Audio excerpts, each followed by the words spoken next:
Good morning, Punch and Show with RB and Jae. Who are we speaking to, and where are you calling from?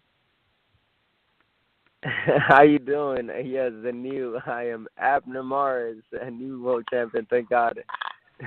All We are right. so happy for you. Thank you so much. Good morning. It is a pleasure. You are up early on a Monday celebrating this new win, a spectacular win, a total fight. How does it feel to be back in that top spot?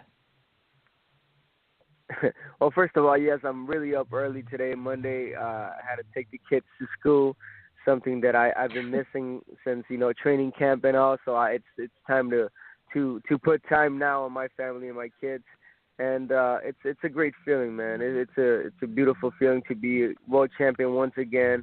Like I said, it's been a long time. I feel great. I feel accomplished so far. I'm happy with myself. I'm happy with the decision and just all the work that we put in, for this camp and just for my career in general. Abner, as I watched you during the fight week, the day that really stuck, other than fight night, of course, the day that really stuck out to me watching you was on Thursday at the press conference. Your address to the media was so heartfelt. You looked so comfortable and just completely at peace. The difference for this fight, working with Robert Garcia, was that the biggest difference? Because this just looked like a perfect marriage between trainer and fighter. Yes, without a doubt. I think it is really fair and it's the honest truth to say that that is the reason why I won this fight. The great team Robert and myself have made. It's been a long time. Like I said, it's been a year training with Robert, and I told you guys, I said at the press conference, you guys are going to see a different Abner, a rejuvenized Abner Mares, because Robert brought that back in me, as a fighter, as a person, that confidence and that boxing ability that I always knew I had, but just never brought it out, and he brought it out. What was so amazing watching your performance in the ring, you threw so much variety. You punched, you brawled when you needed to. Your footwork was great. And not only that, Cuellar looked so much bigger than you in the ring. His arms looked massive, but to no avail. When he was able to land on you, was his power as significant as people made it out to be? Yeah, you know what? There's a funny saying I was saying in Spanish when they asked me, "Hey, Cuellar looks way bigger than you, heavier." And my answer was, I said, "No lo ni que lo fuera a cargar," and that translated is like, I'm not gonna carry him. I'm not gonna pick him up. Doesn't matter if he's big or not. Doesn't matter if he's gonna blow up 20 pounds more. Come fight night. At the end of the day, I'm not gonna carry him. I'm gonna box him, So that's exactly what I did. I knew he was a big guy, he is, and he's a big guy for a 126 featherweight. I think his weight is at 130. But nevertheless, I never doubted myself. I never let that get to me, because if you get that in your head, then you have doubts. And I knew coming in that he was a powerful puncher. He was a bigger guy. But then again, I knew of my abilities, which were boxing, being smart, and that's exactly what we did. When you got the win and you dropped to your knees in that emotional moment, it was really beautiful to witness ringside, to see Rob drop down to his knees along with you. What did you say to each other during that moment? Oh, man, I can't remember the exact words, but I remember the moment. I do remember the moment. It was just beautiful. It was just, oh, man, just accomplished. We just felt relieved. We felt like we did it, We did it. I just remember those words. We did it. I knew it.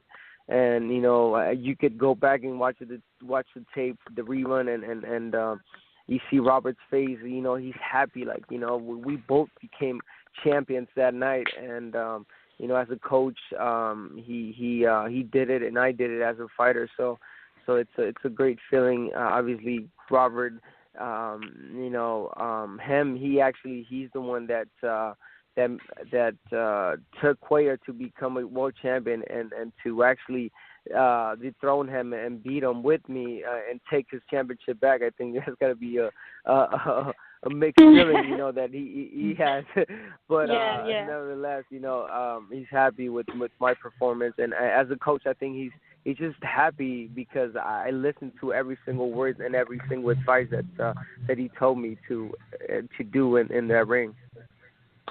Mares, talking about the raw emotion between you and Robert, the raw emotion of your wife at ringside, they showed her on camera, and I just melted watching the TV screen because she was just so elated and happy. And I don't think a lot of people realize what the wives go through and what they endure in this business when their husband is a fighter, and her raw emotion and screaming and crying, what that meant to her, what you guys have gone through as a family to get to this point again. Definitely. My wife has been a big support, in my career, obviously in my life. She's always there for me, and obviously it's difficult, for her just to watch. I'm gonna say real quick, my dad doesn't go to my fights. My mom doesn't go to my fights. My mom, last time she went to a fight was when I fought Johnny Gonzalez and I got knocked out, and she said, "Son, that's the last fight I go to." And she has never been to any of my fights. She just watches it, at home. And my dad, he had a stroke, like maybe 3 years ago, just being nervous. So that lets you know it's difficult. So yes, you can see her emotions, you can see her feelings are just, presented that she was just happy that everything went well. Yeah, a lot of people I feel like had written you off, and now you're a 4-time world champion. That's got to feel good for everyone. And I got to say, your resume from 118 to 126 is just as good as anyone out there in the past 7 to 8 years. I mean, it's loaded, and I think the only person that you may or not be missing on your resume is maybe like a Rigondeaux or a Donaire, but you fought everybody else. That's right.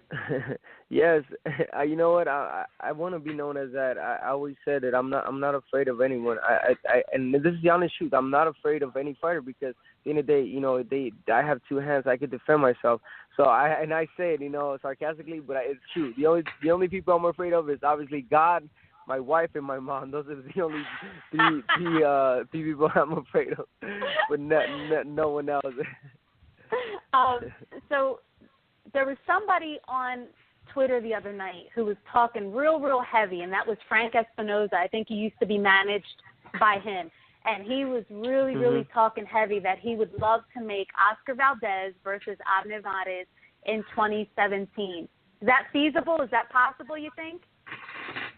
I think that's possible. Definitely. Obviously, I heard there's rumors about Al Heyman working now with Top Rank. So yeah, I think it's reasonable. I think it could happen, and if that fight happens in the future, I'm more than willing. Obviously, Oscar Valdez, he's a great champion. He's definitely a great fighter, a strong fighter. Obviously, he just became world champion. He's got one defense. So I mean, again, I will fight anyone. So again, nothing personal against Frank Espinoza. Definitely wants his fighter to fight the best. So if he feels that this is a great fight, then let's do it. Abner, watching you back out there and with Richard Schaefer at the helm with Ringstar Sports, I remember back when Richard Schaefer, he's always been a huge fan of yours, and he's definitely were among his pound-for-pound best fighters that he has ever seen. How gratifying was it to be back with Richard Schaefer and putting on a great show? Oh, man, it's a great feeling. You know what? Back in the dressing room, and I've always said it, and this is the honest truth, the only person, win or lose, that will go to the dressing room and just be there for me will be Richard Schaefer. When I was a Golden Boy, Richard Schaefer, before the fight and after the fight, he will always show up. Even in my one defeat with Johnny Gonzalez, he came back to the dressing room, he gave me a hug, he said, Abner, this is nothing, you're going to come back, we got good fights for you. And we're reminiscing, and he said one thing that really is the honest truth. He said, Abner, you were the first, and this is the truth. And Golden Boy never really mentioned it. I was their first grown world champion that they brought up. That company, I was their first world champion. Mm-hmm. And now with Ringstar, I'm their first champion. So, you know, he's like, Abner, this is amazing, a great feeling for him. I know Richard personally. He's a great friend of mine outside of the ring, outside of boxing business. You know, great person, beautiful person, his family. And I got nothing but the ultimate respect for him and obviously the gratitude for him letting me fight under his banner. All right. Well, one final question before we wrap it up and let you get some breakfast this morning and some chilaquiles or something good this morning. we know. You watch I already know. You know, I sent my spies over there.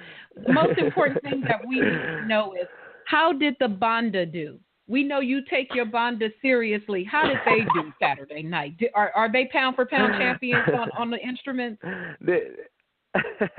They are one of the best. Ulises Chaides, he's one of the best upcoming artists right here in LA. Great Banda, and yes, I'm one fanatic in that music. And Mexican, I always like my live music. So yes, they won, and after the fight, we had them playing late night. So definitely, I want to thank him, and obviously thank you guys for the opportunity to interview me, for the time. Thank you everybody for having faith in me. The ones that didn't, well, welcome back. That's okay. For always. Yeah, trusting, and there's Abner Mares for many, many more years, God willing. All right. Well, we appreciate you. Congratulations again, and enjoy your time off before we see you in the ring again. Thank you so much. You have a beautiful morning. You too. All right. Boxing Universe, we are going to take a quick commercial. Back, we'll talk a little bit more Charlo Williams and maybe play some Know It or Blow It.